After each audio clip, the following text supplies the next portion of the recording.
Hey folks, Craig Danger, vinyl record player, back again. And you know what? This is a little bit of a different video today. We're actually doing a little bit of a celebration slash contest entry for a true legend in the vinyl community. I speak, of course, of John, the 6-inch pianist, all around good dude. He is doing a little contest, which, you know, even if I won, I keep hearing how much it costs to ship records to the United States. Doesn't matter. I'm just doing this really out of really respect for John, who, actually at this channel has won the Vinyl Community Channel of the Year with judges Craig Danger and Craig Danger in previous years. Anyway, but the guy knows soul, he knows reggae, he knows rocksteady, he knows funk, disco. Wow, it's he's really been one of the I guess my favorite channels to watch. Really kind of helped give birth, although no disrespect, he helped kind of give birth to the Craig Danger channel. Frankly, one of the things that you know, back and forth we've spoken about for many years is there's not enough funk and soul in the vinyl community. And whoa, that gentleman certainly provides. And now he's been doing it for 10 years. So I will put his channel down here. If you're not subscribed to him and you like funk and soul, you're in for a surprise. This gentleman knows. And again, I feel he must own some kind of must be you know, related to a lord or some sort of British nobility, because I believe the man may have 18 million records. I don't know where he gets the space for it, but that doesn't matter. We're here and we're celebrating the 10th anniversary of John, the 6-inch pianist, with a tribute to the show that he's on with Headley, the otherwise known as another fat bearded man talking about records. Great channel. He does great stuff too. A lot of sort of country rock is kind of his thing, but he's kind of all over the spectrum as well. A lot of really, really stuff that I've never even seen before. His content is already good. So they get together. They do something called the Vinyl Community Pub, where they basically get someone else in the vinyl community to come in, and they all chat and drink a beer and basically select 3 singles that they would play at the pub on a Saturday night, and that's what I'm going to do today. By the way, old Craig Danger was actually on the Vinyl Community Pub, as a matter of fact. I will put that link in the comments below. I'll pin it.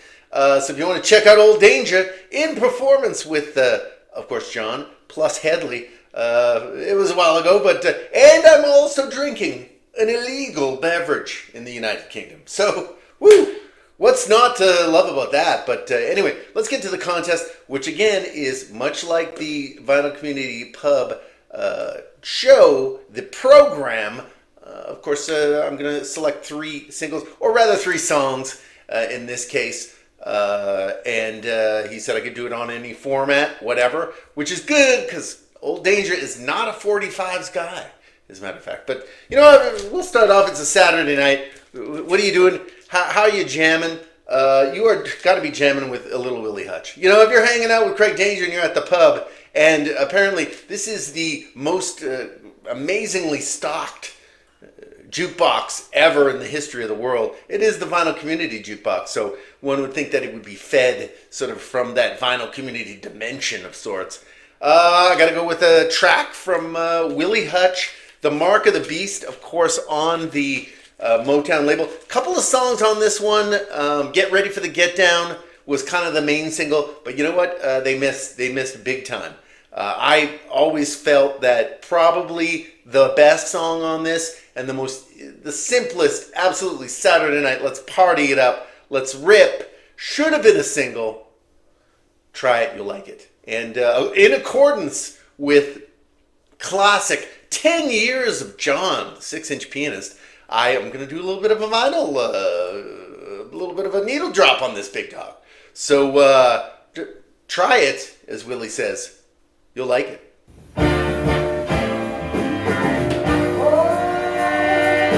Try it, you like it.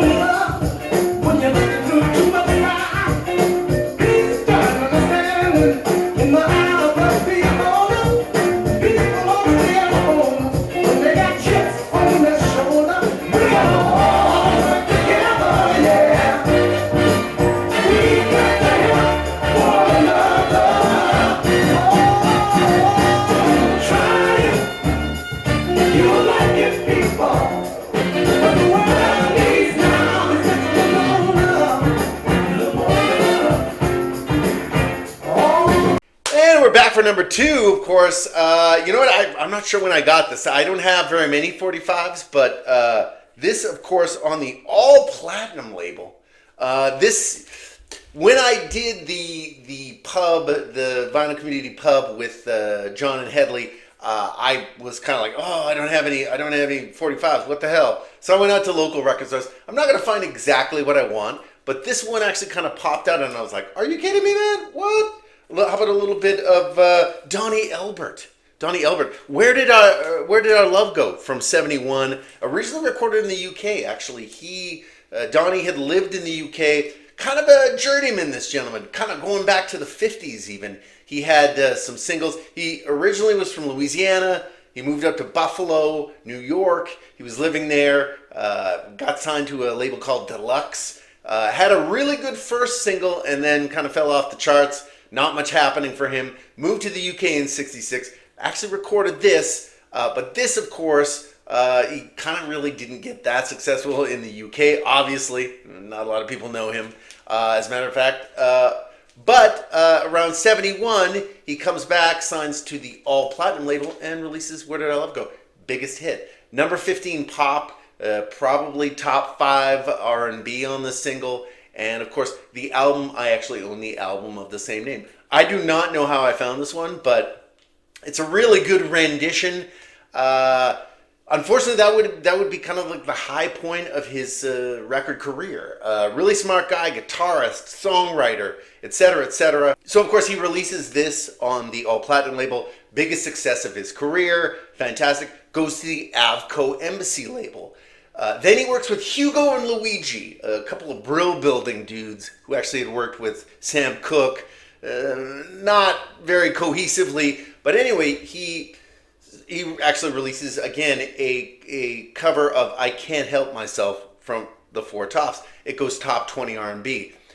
He also apparently, and this is, we don't know for sure, but apparently he also wrote Shirley and Company's "Shame, Shame, Shame." Of course, Sylvia Robinson was like, no, I wrote it. She happened to be the owner of the label, and yeah, basically, nope. He ended up dumping the label. Kind of really sporadic results from there. Also, I think another reason why he left the label was after 2 hits of Motown songs, they just were basically like, well, Donnie, we realize you write songs and you're a great guitarist and you can arrange and produce and all that stuff, but why don't we do some more covers of Motown songs? And he's like, yeah, come on. I'm Donnie Elbert. Unfortunately, not many people knew. But yeah, so Donnie Elbert, Where Did Our Love Go? Let's get a listen to this on the 45 format.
Of course, for my final selection, this of course is not on 45, but John had mentioned in his little video about this contest that I could in fact go with something not on single, but in fact something that I have on compact disc. I've been looking for this album for quite a while. Again, it's 50 bucks.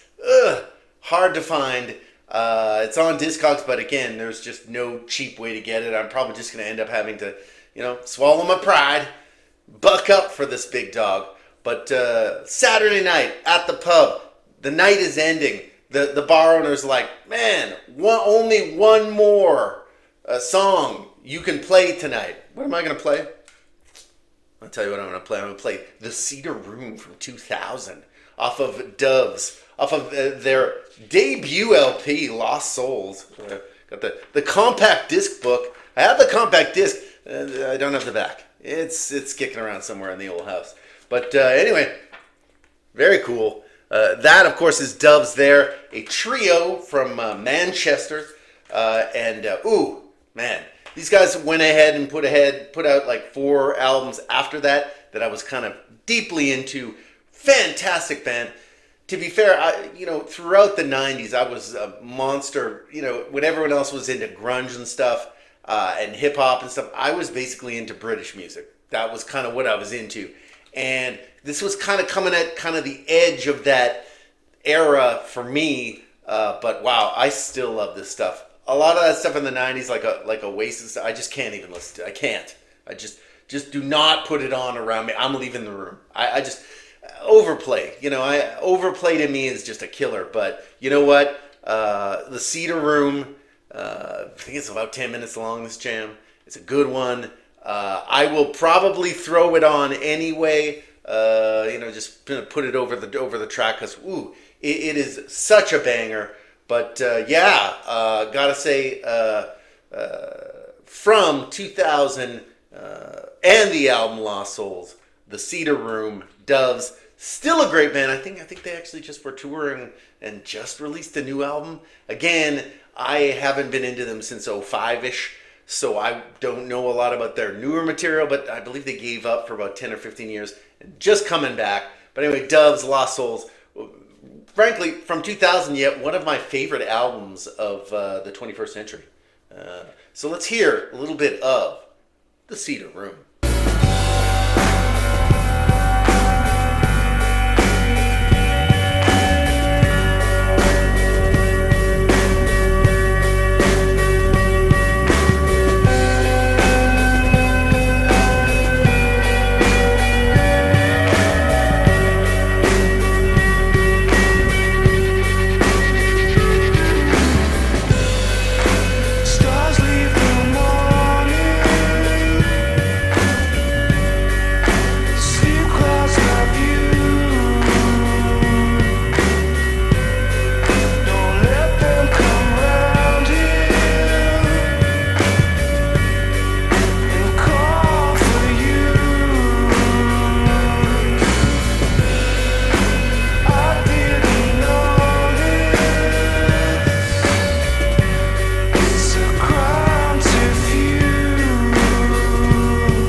Okay, and of course that is, I guess, my entry, but also my tribute to John 6-inch Pianist, the winner of, I think was it 24? It might have been 20. The 2023 Best VC Channel of the Year, John 6-inch Pianist. Of course, I was the one who selected that. So anyway, much respect to John. I'd love to see another 10 years out of John. Mainly because I wonder, is he ever going to run out of space? I mean, his wife must be a very forgiving lady. Or, again, they have a giant warehouse, and that's where they live. I don't know. But again, that's all from me. I just really wanted to pay tribute to, I do wave around the word legend now and again. But John, great guy. Also, vinyl community legend. Now doing it for 10 years. That's wild.